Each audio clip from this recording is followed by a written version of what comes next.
Welcome everybody to the Dub Nug Show, where you get your live cannabis news, reviews, and weekly updates. Thanks for joining me. I am Dub, and this is the Dub Nug Show. So today we have some news in Maryland where the governor is doing some programs where he's releasing quite a bit of money. There are some stipulations, so we'll get into what those are. The VA is actually looking into some psychedelic researches, and you'll be blown away by what they're actually looking into. Then we also have in North Dakota, they're trying to pass a resolution to allow American flags to be made out of hemp. Basically, the history behind that was the first American flag was made of hemp, and hemp is stronger. But the pushback, people are concerned about odors if someone burns the flag. All right, before we get into it, make sure you comment, like, and subscribe. Make sure you go and set a time so you can watch my cannabis reviews that come out on Wednesdays or Thursdays. This Wednesday we have the Surprise Valley Haze, which was a very interesting strain. I hope you guys like it. Make sure you watch it and give me your thoughts. Maybe you'll want to try it. It was pretty cheap, so that's kind of I went expensive on the first one, cheap on the second one, and then I have two middle of the roads coming up. So without further ado, let's get into the news.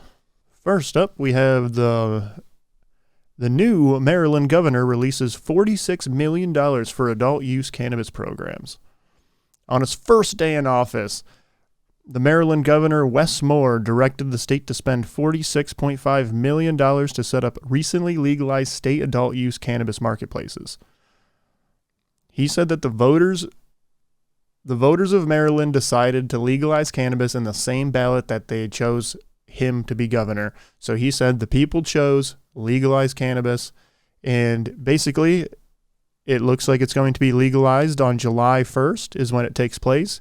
And in the meantime, he's let it up to Congress and the other regulatory agencies to figure out the laws and how to regulate these things. So if you are in Maryland, there's a pretty good opportunity to get into the cannabis business. So I would definitely get onto your local websites, your local cannabis regulation state website, and start looking at the forums. Start getting with a lawyer to see what you can do about cannabis business. So of the $46.5 million, $40 million will go to cannabis businesses assistance funded that's meant to assist small, minority-owned, women-owned businesses entering the cannabis industry.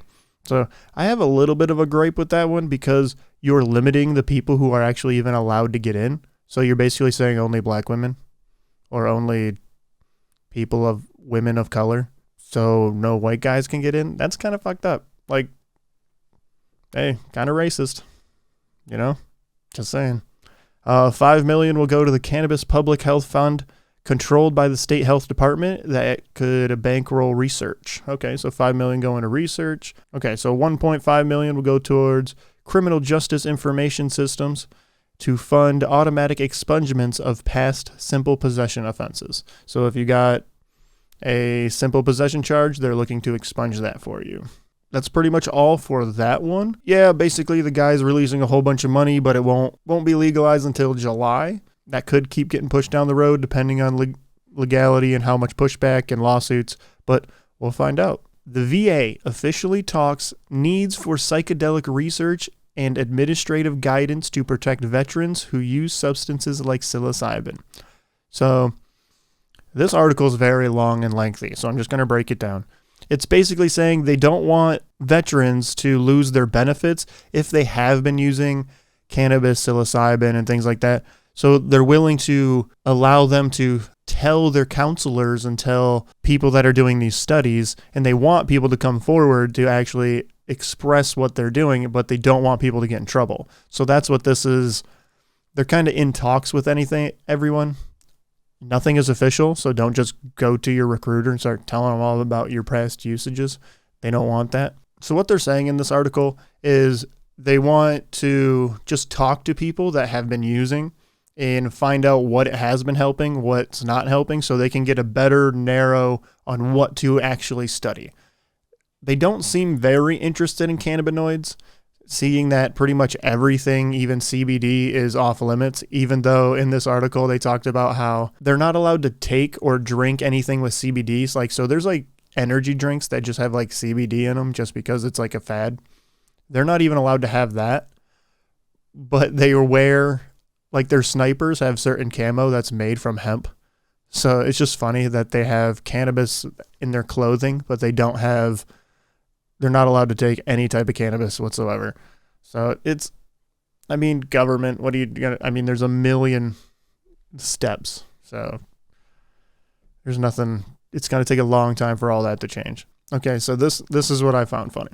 So the DEA separately releases its final 2023 production quotas. For the drug to be used in researches, its agency is now calling for even more manufacturing of pharmaceuticals, compounds like MDMA, psilocybin, and DMT than the existing significant increase that had initially proposed for this year. So they ordered a lot of DMT, MDMA, and psilocybin. So apparently they plan on doing a lot of research. Maybe.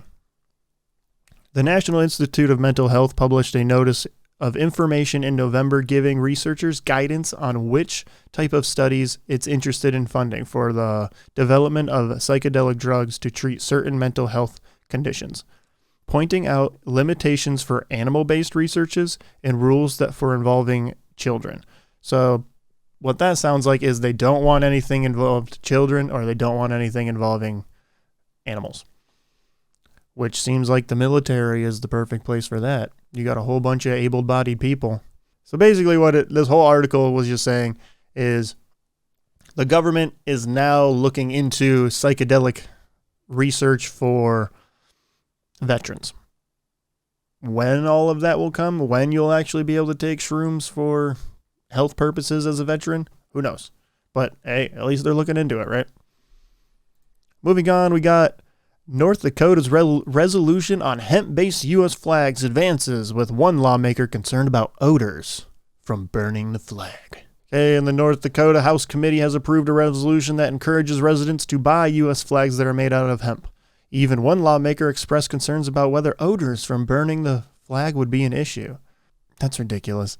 So basically, it was almost unanimous. Like, it was 12-0-1 for the House to approve this.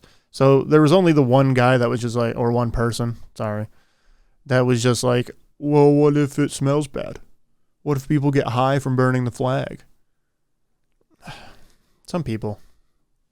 That's not how that works. You don't just burn any type of hemp and get high. It's got to be a specific part of the plant. House of Agriculture Committee member basically told the person, don't worry, that's not going to happen. So putting that one to bed. But so the funny thing about North Dakota is it keeps rejecting every time recreational cannabis gets on the ballot, they reject it. So like it was on in 2021, denied. But in 2016, the ballot, they legalized it for medical purposes. So they have medical cannabis, but they don't have recreational cannabis. So it's just kind of funny that they're okay with hemp flags. They have apparently a large hemp industrial market. I mean, they're talking with the EPA with making sustainable bricks made from industrial hemp. Like, this article was very interesting. It went into a lot of like the Department of Defense, that how they're kind of how in the other article, they're talking about how they don't allow any type of CBD, anything.